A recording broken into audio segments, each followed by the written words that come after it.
Hello friends, welcome back to channel. இன்றைக்கி நம்ம ஒரு சூப்பரான சத்தான ஹெல்த்தியான டேஸ்டியான ஒரு ரெசிபி தான் வந்து பார்க்க போகிறோம். ஸோ வீடியோ ஸ்கிப் பண்ணாமல் ஃபுல்லாக பாருங்கள். நீங்கள் நம்ம சேனலுக்கு புதுசுனா சேனலை சப்ஸ்கிரைப் பண்ணிக்கோங்க. பக்கத்தில் இருக்க பெல் ஐக்கானில் ஆல் என்ற ஆப்ஷனை சூஸ் பண்ணிக்கோங்க. அப்போ தான் நம்ம சேனலில் போடுற எல்லா வீடியோஸும் உங்களுக்கு வந்து நோட்டிஃபிகேஷனாக வந்து வரும். ஃபர்ஸ்ட் நம்ம இன்றைக்கி என்ன செய்ய போகிறோம்னு பார்த்தீங்கன்னா, கருப்பு உளுந்து சாதமும் அதுக்கு ஒரு டேஸ்டியான காரசாரமான ஒரு சோம்பேறி சிக்கனும் தாங்க வந்து பார்க்க போகிறோம். ஸோ கண்டிப்பாக இந்த ரெண்டு ரெசிபிஸுமே ட்ரை பண்ணி பார்த்துட்டு எப்படி இருந்துச்சுன்னு சொல்லுங்கள். செய்யறதுக்கு மொத்தமாகவே 20 நிமிஷம் தாங்க ஆகும். ஃபர்ஸ்ட் நம்ம வந்து சிக்கனுக்கு ஒரு சின்ன மேரினேஷன் வந்து பண்ணிக்கலாம். சிக்கனை நல்லா வாஷ் பண்ணி எடுத்துக்கோங்க. நான் இப்போ எடுத்துக்கிறது வந்து 1/4 கிலோ சிக்கன். நீங்கள் உங்கள் வீட்டுக்கு தகுந்த அளவுக்கு நீங்கள் அந்த சிக்கன் எடுத்துக்கலாம். இந்த ரெசிபிக்கு தேவையான முழு உப்பையுமே இந்த சிக்கன்லேயே வந்து ஆட் பண்ணிவிடுங்க. இஞ்சி பூண்டு பேஸ்ட் 1 ஸ்பூன் நான் வந்து ஆட் பண்ணியிருக்கேன். அடுத்ததாக வந்து குழம்பு மிளகாய்த்தூள் வந்து சேர்த்துக்க போகிறேன். நீங்கள் தனி மிளகாய்த்தூள் கலருக்கோசம் வேணும்னா நீங்கள் வந்து சேர்த்துக்கலாம். என்னோட குழம்பு மிளகாய்த்தூளே நல்லா கலராக இருக்குன்றதுனால நான் குழம்பு மிளகாய்த்தூளே வந்து சேர்த்துருக்கேன். கூடவே வந்து 1 ஸ்பூன் வந்து தனியாத்தூள் வந்து சேர்த்துக்கோங்க. அடுத்ததாக இந்த மேரினேஷனுக்கு தேவையான தயிர். நான் இப்போ வந்து 2 ஸ்பூன் வந்து தயிர் எடுத்துருக்கேன். புளிக்காத தயிரை எடுத்துக்கோங்க. ரொம்ப புளிச்சதுன்னா டேஸ்ட் வந்து சேஞ்ச் ஆகிடும். ஸோ புளிக்காத தயிர் வந்து 2 ஸ்பூன் வந்து சேர்த்துக்கலாம். இப்போ நம்ம பொடியாக நறுக்குன வெங்காயத்தை வந்து சேர்த்துக்கலாம். உங்ககிட்ட சின்ன வெங்காயம் இருந்தால் இன்னுமே வந்து டேஸ்ட் சூப்பராக இருக்கும். ஸோ சின்ன வெங்காயம் இருந்தால் நீங்கள் வந்து சின்ன வெங்காயம் கூட ஆட் பண்ணிக்கலாம். பொடியாக நறுக்குனா தக்காளியுமே வந்து சேர்த்துக்கலாம். ஒரே ஒரு பச்சை மிளகா வந்து சேர்த்துருக்கேன். சிக்கனை பொறுத்த வரைக்கும் தக்காளி கொஞ்சம் கூடுதலாக இருந்தால் டேஸ்ட் சூப்பராக இருக்கும். ஒரே ஒரு ஸ்பூன் வந்து சிக்கன் மசாலா வந்து சேர்த்துருக்கேன். உங்ககிட்ட வந்து சிக்கன் மசாலா இல்லைன்னா கரம் மசாலா வந்து சேர்த்துக்கோங்க. நிறைய வந்து சேர்க்காதீங்க, கொஞ்சமாக வந்து சேர்த்தா போதும். இப்போ நான் வந்து ஒரே ஒரு ஸ்பூன் தான் வந்து சேர்த்துருக்கேன். இது எல்லாத்தையுமே கையால் நல்லா பிசைஞ்சு ஒரு 10 நிமிஷம் வந்து ஊற விடுங்க.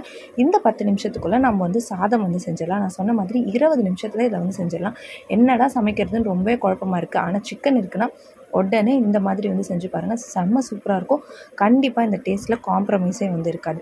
இப்போ இது ஒரு 10 நிமிஷம் நல்லா உருட்டும். அதுக்கு முன்னாடி நல்லா கையால் இந்த மசாலாஸ் எல்லாத்தையுமே வந்து பிசைஞ்சிட்டு ஒரு 10 நிமிஷம் வந்து மூடி வச்சிடலாம். இது நல்லா ஊறுறதுக்குள்ளே நம்ம உளுந்து சாதத்தை வந்து செஞ்சிடலாம். ரொம்பவே ஈஸியாக 10 நிமிஷத்தில் உளுந்து சாதம் வந்து ரெடி ஆகிடும். அதுக்கான மெஷர்மெண்ட்டை நான் இப்போ வந்து சொல்கிறேன். ஒரு குக்கர் எடுத்துக்கோங்க. அதில் 1 கப் வந்து நான் அரிசி வந்து எடுத்திருக்கேன்.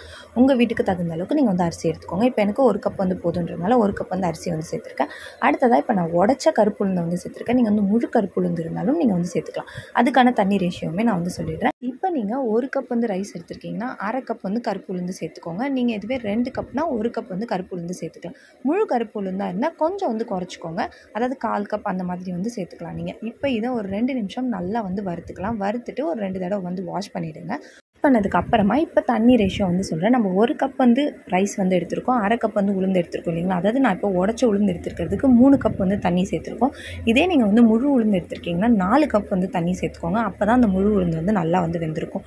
இப்போ இதில் நம்ம இந்த சாப்பாட்டுக்கு தேவையான உப்பு வந்து சேர்த்துருக்கோம். கல் உப்பு வந்து சேர்த்துக்கோங்க. 4-5 பல் வந்து பூண்டு சேர்த்துருக்கோம். உங்களுக்கு வந்து தேங்காய் பிடிக்கும்னா இந்த ஸ்டேஜில் வந்து தேங்காயுமே வந்து சேர்த்துக்கலாம். இதை நல்லா மூடி வச்சு கரெக்டாக ஸ்லோ ஃப்ளேமில் நீங்கள் ஒரு 10 நிமிஷம் விட்டு எடுத்திங்கன்னா ஒரு சூப்பரான உளுந்து சாதம் வந்து ரெடி ஆகிடும். இப்போ நம்மளோட சிக்கன் வந்து 10 நிமிஷம் நல்லா ஊறிடுச்சு. இப்போ நம்ம ஒரு வானல் எடுத்துக்கலாம். அதில் நல்லெண்ணெய் வந்து சேர்த்துக்கோங்க. சிக்கன் செய்கிறப்ப நல்லெண்ணெய் வந்து சேர்த்துக்கிட்டிங்கன்னா டேஸ்ட் வந்து ரொம்பவே நல்லாயிருக்கும்.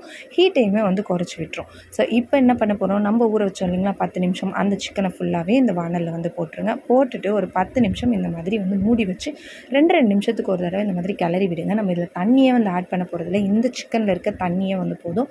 நல்லா வந்து குக் ஆகிடும். இந்த 10 நிமிஷத்துக்குள்ளே நம்மளோட சாதமுமே வந்து ரெடி ஆகிடும். மூடி போட்டு ஒரு 2 நிமிஷத்துக்கு ஒரு தடவை வந்து கிளறி விட்டுட்டே இருந்தீங்கன்னா ஒரு சூப்பரான சிக்கன் வந்து ரெடி ஆகிடும்.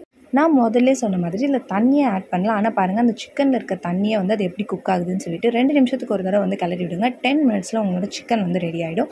உளுந்து சாதத்தை பொறுத்த வரைக்கும் நீங்கள் வந்து ஸ்லோ ஃப்ளேமில் வச்சு 10 நிமிஷம் வந்து விடலாம். இல்லைன்னா ஹை ஃப்ளேமில் 3 விசில் வச்சு எடுத்திங்கன்னா உங்களுடைய உளுந்து சாதம் வந்து ரெடி ஆகிடும். நீங்கள் இதை ட்ரை கிரேவியாகவும் செய்யலாம், இல்லைனா தண்ணி விட்டு நல்லா வந்து சாதத்துக்கு பிசைஞ்சு சாப்பிட்ற மாதிரி வந்து செய்யலாம். இப்போ நான் வந்து ட்ரையாக எடுத்திருக்கேன். கருவேப்பிலை கொத்தமல்லி போட்டு வந்து இறக்கிடுங்க. மொத்தம் 20 நிமிஷம் தாங்க. இதை 10 நிமிஷம் ஊற வச்சுட்டு அந்த கேப்பில் உங்கள்கிட்ட உளுந்து சாதத்தை வந்து செஞ்சுக்கோங்க. ரொம்பவே வந்து சூப்பர் காம்போவாக இருக்கும் இந்த உளுந்து சாதமும் இந்த சிக்கனும். கண்டிப்பாக ட்ரை பண்ணி பார்த்துட்டு எப்படி இருந்துச்சுன்னு சொல்லுங்கள். உங்களோட குழந்தைங்களுக்கு இந்த மாதிரி கருப்பு உளுந்து கொடுக்கறதுனால அவங்களோட இடுப்பெலும்பு வந்து ரொம்பவே வலுவாக இருக்கும்.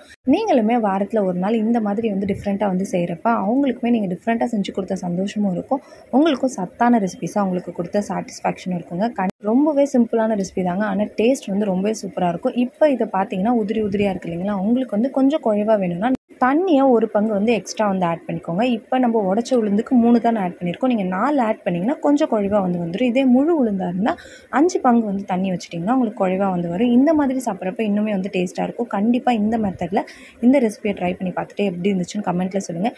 நீங்கள் எந்த வெர்ஷனில் கருப்பு உளுந்து சாதம் செய்வீங்கன்றதையுமே கமெண்ட்டில் சொல்லுங்கள். இந்த வீடியோ உங்களுக்கு பிடிச்சிருந்துச்சுன்னா லைக் பண்ணுங்கள், ஷேர் பண்ணுங்கள், கமெண்ட் பண்ணுங்கள். மறக்காமல் நம்ம சேனலுக்கு சப்ஸ்கிரைப் பண்ணுங்கள். தேங்க்யூ.